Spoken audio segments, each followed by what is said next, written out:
This is the parallel lines cut by a transversal video.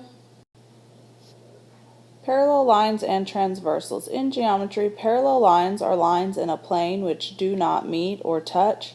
That is, two lines in a plane that do not intersect or touch each other at any point are said to be parallel. Okay, and we've been doing parallel lines, so everybody should know that. In geometry, a transversal is a line that passes through two lines in the same plane and at two distinct points. So basically, parallel lines would be line M here and line L. Those look parallel, and they are.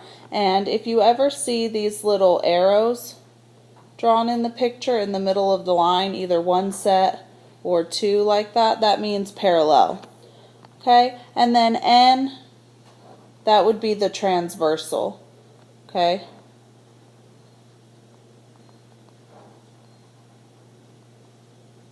Okay, I ran out of room there, so transversal. Okay, the parallel lines are the two lines that look parallel. The other line, the one that's cutting through them, is called the transversal. Okay, when you have parallel lines cut by a transversal like we do here, M and L in red here look parallel, and they are. And then N is the transversal. It's cutting through both parallel lines. When you have that going on, you have different kinds of angles in the picture. Okay, so we are going to start with corresponding angles. Corresponding angles are congruent.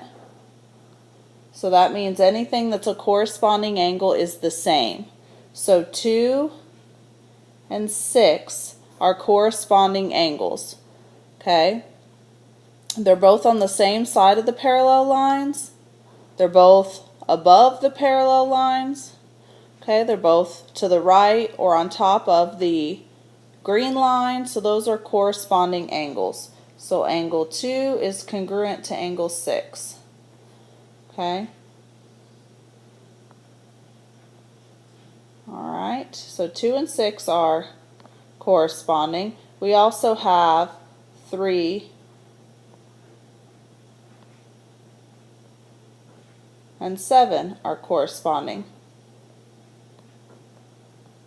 Angle 3 and 7, again, they're both above the green line. They're both to the right of the red line, so those are called corresponding angles because they're in the same spot. In the same corresponding spot.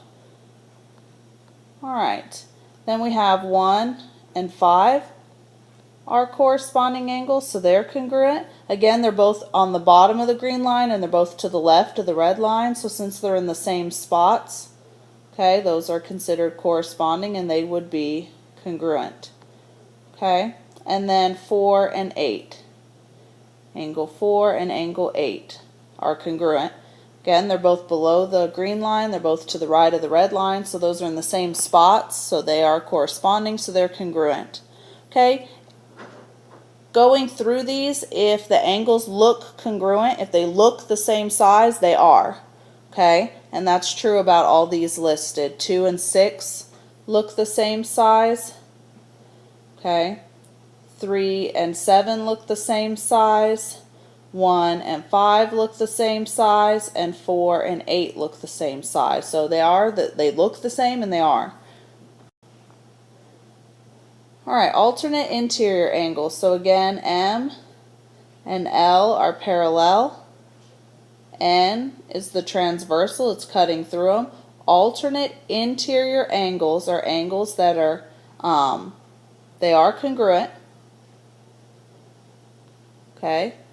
But they are angles that are on opposite or alternate sides of the transversals, so they're on opposite sides of the green line, and they're on the inside, they're on the interior of the parallel, and they're on alternate sides of the green line, so like 3 and 5. Angle 3 and angle 5 are alternate interior angles. Angle 4 is interior and 6 is interior, and those are on the same side, or inside. They're both inside the parallel lines. They're on alternate sides of the transversal.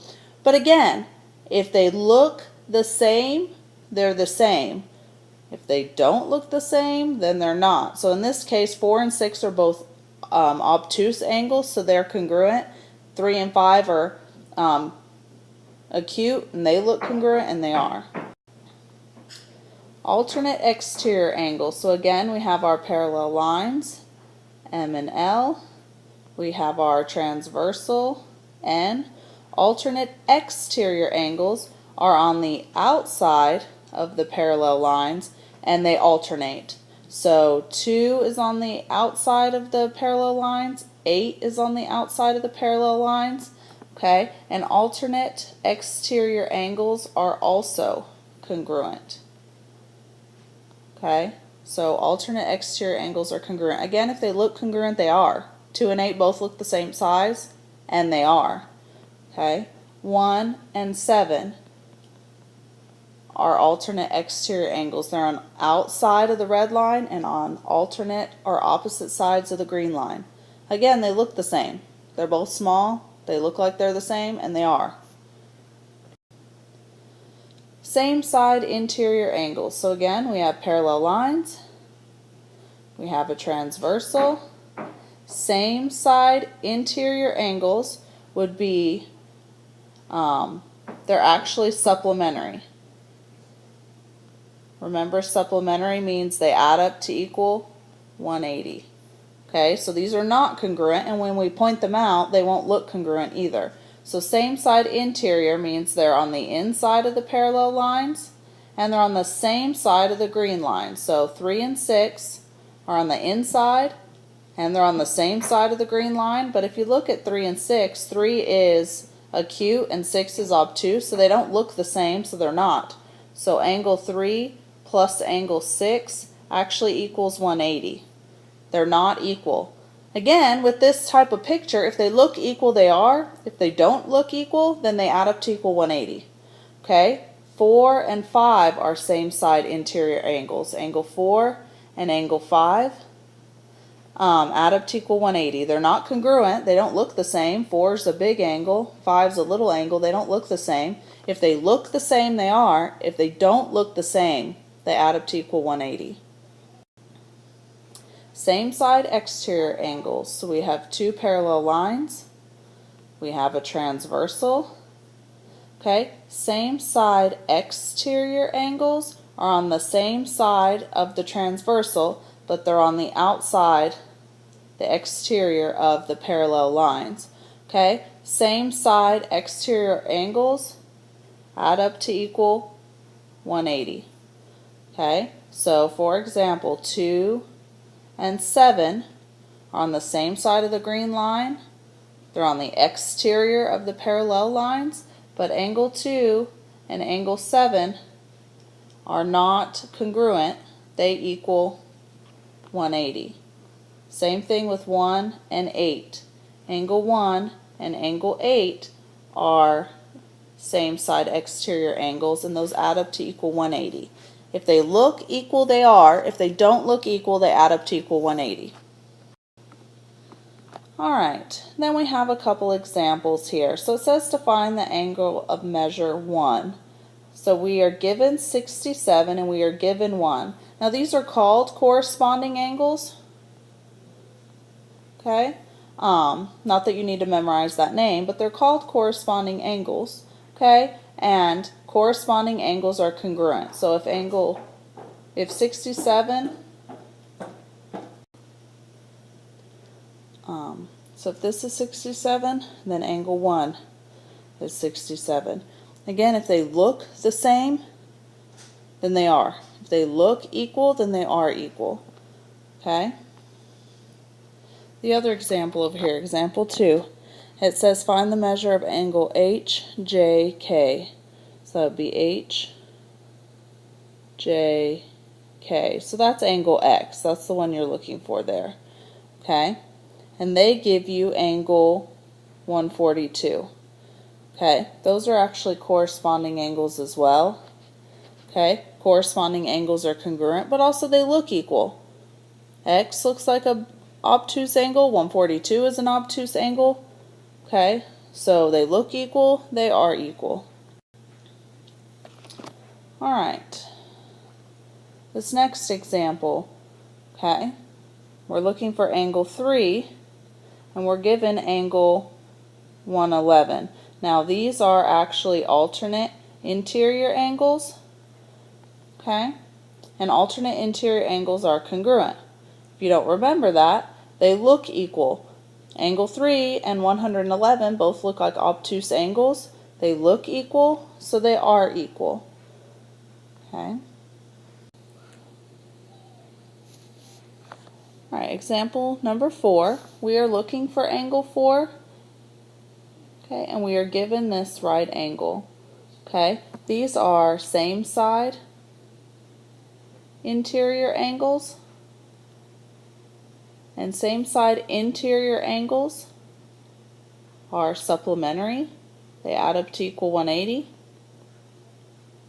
Okay, so you can take 180 minus the angle that you know, and the angle that we know is a right angle, so we know that it's 90. So we can take 180 minus 90, and we'll get the other angle, angle 4, which is actually 90. So in this case they were congruent, but that's only because they were 90. Okay, they were perpendicular, but otherwise they wouldn't, and you would have to, they wouldn't look equal. But in this case they looked equal, so they were. Okay, that's a general rule. If they look equal, they are. If not, subtract it from 180. All right, example 5, we are looking for angle RST. RST, that is, okay, and they gave us angle 138. Okay, these are alternate exterior angles, and alternate exterior angles are congruent. Again, they look congruent. They're both obtuse angles. Okay, they look congruent, so they are. So X is 138. If they look congruent, they are. If not, subtract it from 180. All right, in the figure below, lines P and Q are parallel. So P and Q are parallel. Okay, and then it's cut by this transversal here, which it doesn't say that, but we know that this line is the transversal. The measure of angle 3 is 126. So this angle is 126. What is the measure of all of the other angles? Okay, so you can work your way around this picture by using all of the angles that we just learned. You can also use vertical angles. Vertical angles are congruent. You can use that to move like 126 from here to here using vertical angles. You can also use that lines that they make a straight line. So you can use that these two here add up to equal 180. So you can do 180 minus 126 and get 54 in here. Okay. You can use vertical angles to say that if 4 is 54, then so is angle 2. Okay, so you can use vertical angles and linear pairs that they make a line. Okay, and then you also are going to have to turn around and use the things that we just learned. But again, if they look the same, they are. So all of these obtuse angles, angle 5 and angle 7, those are going to be 126. They look equal, they are. Okay. Angle 1 and 5 are corresponding. Angle 5 and 7 are vertical. So there's reasons that it works. But in the end, if they look the same, they are. So all of the obtuse angles in this entire picture are all 126. Okay. All of the acute angles, like 8 and 6, will end up being 54. Again, using angle 2 and 6 are corresponding angles, and 6 and 8 are vertical angles, so there are reasons why, but in the end, if they look equal, they are. If they don't look equal, subtract them from 180.